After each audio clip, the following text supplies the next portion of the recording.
vodcast solution to the Unit 5 practice test on equilibrium. I'm going to do this in two parts. One is going to be the first two questions, and the last two are going to be in the second video.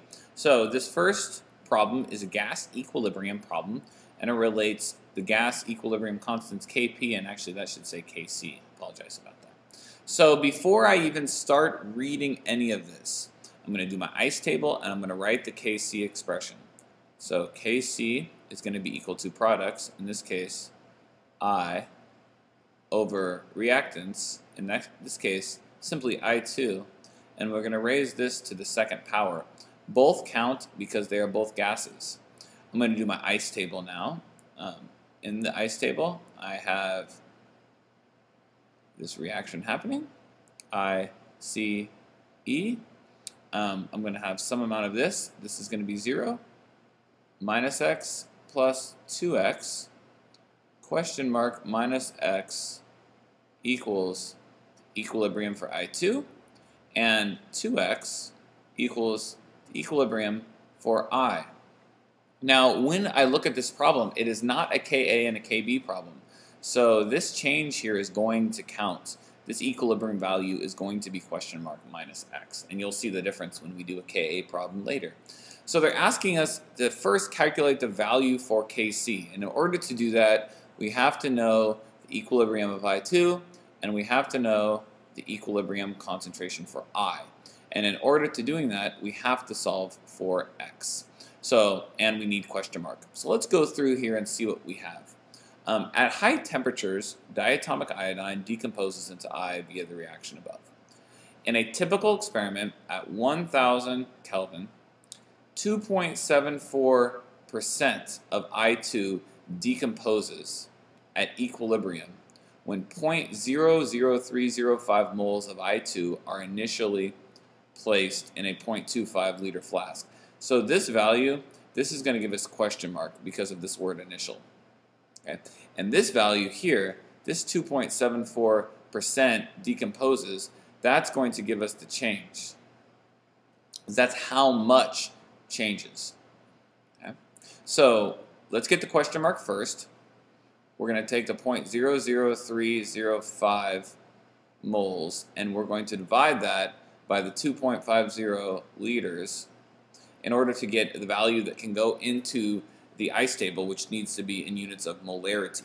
So 0.00305 divided by 0.250 equals 0.012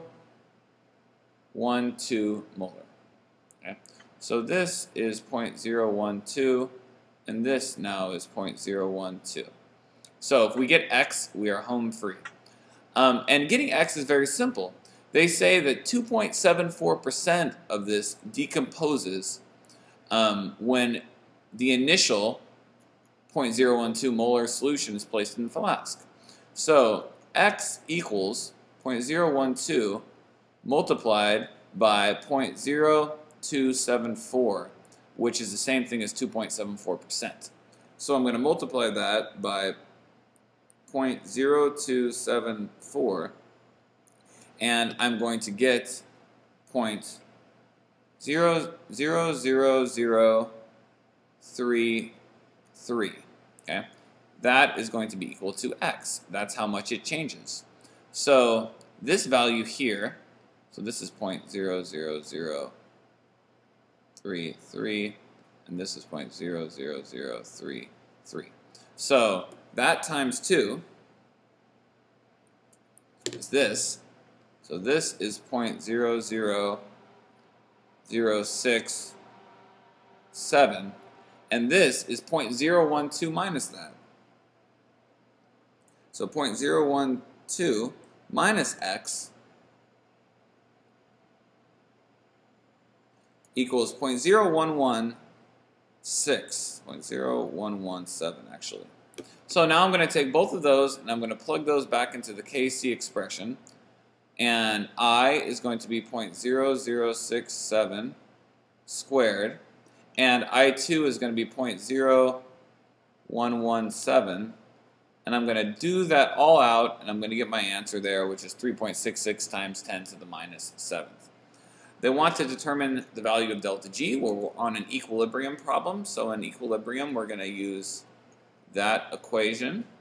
We're going to plug in negative 8.314. We're going to multiply that by temperature that they gave us was 1,000 Kelvin. We're going to take the natural log of K, which they gave us to be 3.66 times 10 to the minus 7th, and we're going to get some answer that's going to be positive, okay, because this is going to be the natural log of a number less than 1, and the units are going to be kilojoules per mole. So what is the value of delta G? And they want you to comment on the spontaneity. So if this is positive, it's going to be non-spontaneous. What's the value of delta G once this reaction has achieved equilibrium? So at equilibrium, for any reaction, delta G is always going to be equal to 0 at equilibrium. The reaction has reached its balance, okay, and it's not moving in either direction. What this reaction had to do is it was non-spontaneous to get to equilibrium in the reverse direction, and once it got there, equilibrium 0.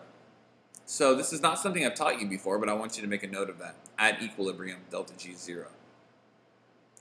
Delta S, in this case, is going to be positive. We go from one gas to two gases, so it gets messy.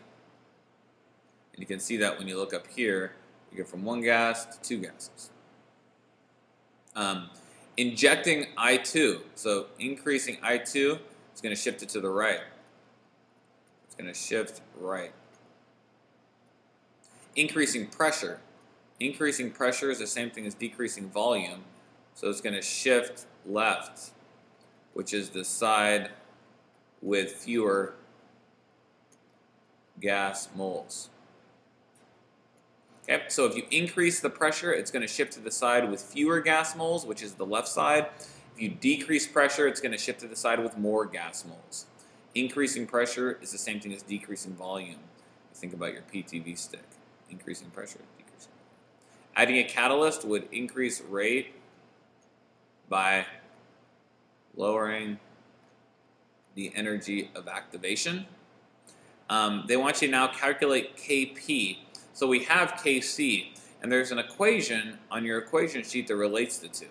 And that equation says that Kp equals Kc times RT to the power of delta N, where delta N equals moles of product gas minus reactant gas. Okay, so we're going to plug that into this equation. We have Kc, which is 3.66 times 10 to the minus 7th. Okay. We're going to multiply that by R, which is 0.0821. The only time we use 8.314 for R is when we're dealing with delta G in equilibrium.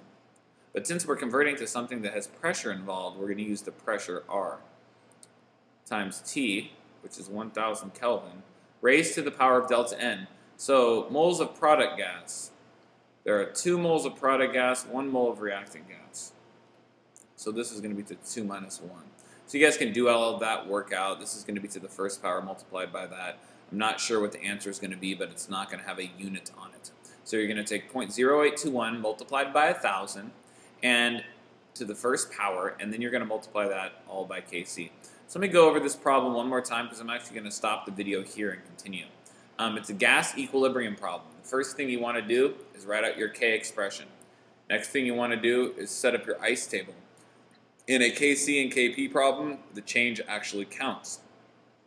Initially, we had 0.012 molar. We got that by dividing the moles by the liters, and we put that in to the ice table.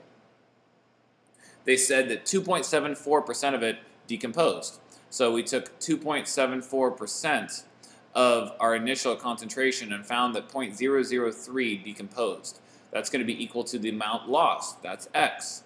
So we took question mark minus X and got the equilibrium concentration of I2.